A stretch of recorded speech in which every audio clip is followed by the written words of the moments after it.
Christian Caldera.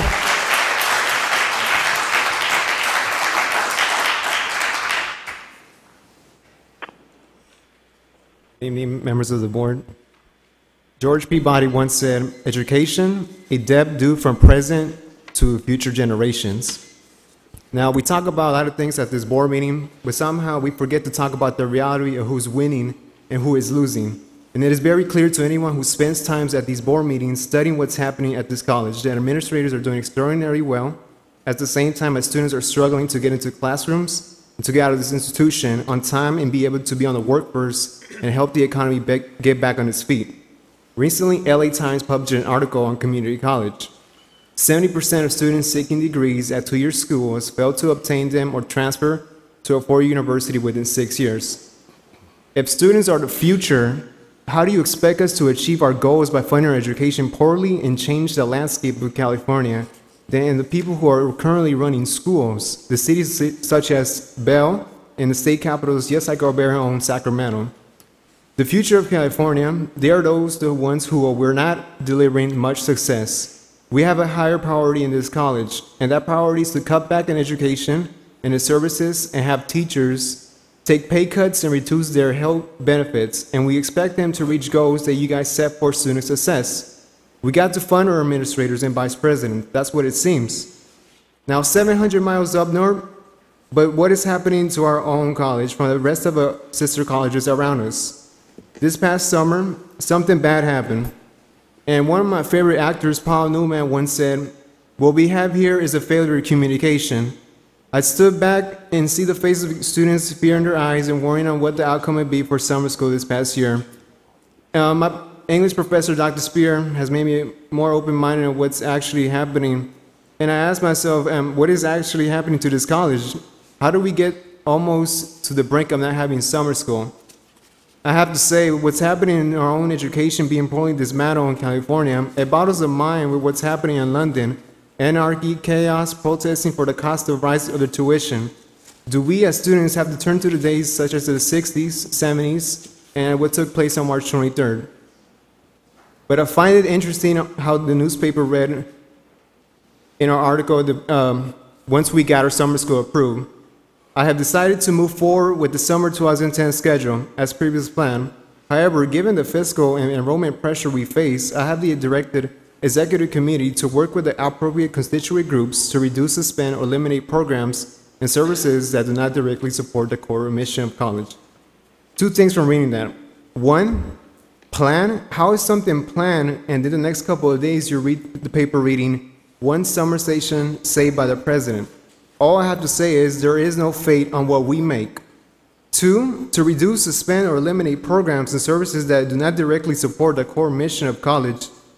First of all, why will you create programs and then eliminate them?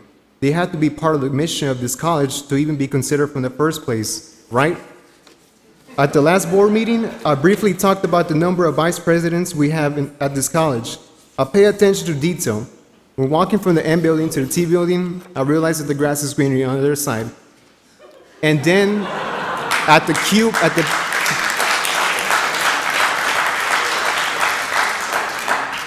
behind the Q building, it reads Vice President, Vice President, Vice President, Vice President, Vice President, Vice President, in the parking spaces.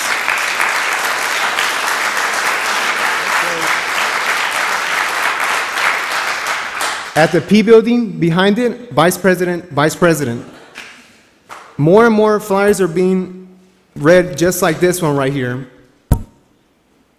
Important notice, due to severe state budget cuts, we regret that you may experience a delay in services. We appreciate your patience and understanding. Yes, I understand what's happening in the state of California, but what I don't understand is the massive administrators and vice presidents we have in this college compared to our sister colleges around us. The quality service that a school offers to its very own students beats the looks of a college campus any day. Here's an example.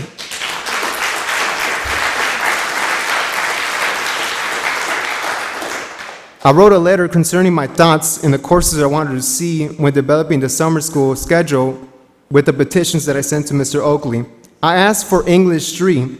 LBCC only offered just one course for English 3.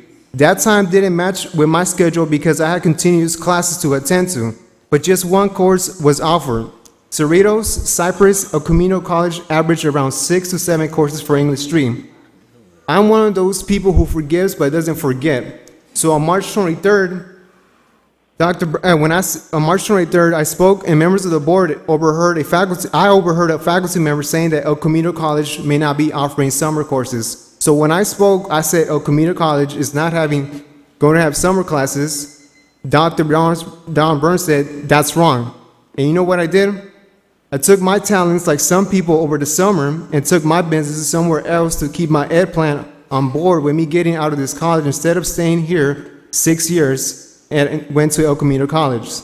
So more and more you will see students take care of their business somewhere else instead of using that Long Beach promise. I invite members of the board, Uranga, Kellogg, Clark, Odo, Bowen, and Oakley, and as well as the vice presidents of both campuses, to walk across the street with me on January 3rd, the first day of spring services, to see the various departments such as financial aid, admissions, and counseling in the bookstore, because these lines transform into nursing.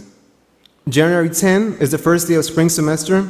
I have waitlisted classes to attend to, so I cannot join members of the board, but I ask again to please go inside these classrooms in the D building for math, English, and as well as the high demand of counseling 1. Some students are lucky to receive a permission number to be registered for the course, and then there are those hundreds and hundreds of students that are turned away because of the class capacity of students in the classroom. It is sad and frustrating and for even tearful to not get in the course.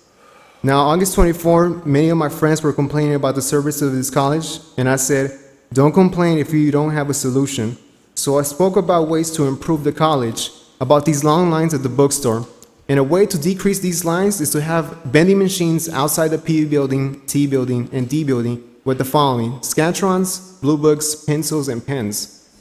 And then to have a handrail in the middle of the stairway of the library because there's only rails on the side of the stairway. So I don't want to be a hypocrite and complain on the quality of our services this college is facing without having no solutions. So here's my solutions. Do not drop kick the salaries of our faculty and teachers in this community college. And do not give yourself more races behind students' backs like this past summer session, and do not have the vice presidents that we have in this community college, because the working conditions that our faculty are facing are the conditions of our classrooms with the huge enrollment of students that are facing inside their classrooms. I could stand here and go on and on and on about this issue like Bernie Sanders, and speak on the services that are affecting students tomorrow, but I'll end what I said on May 25th, just to remind members of the board where priorities should be kept again. Student success begins in the classroom with faculty and not with administrators. Thank you for your time, members of the board.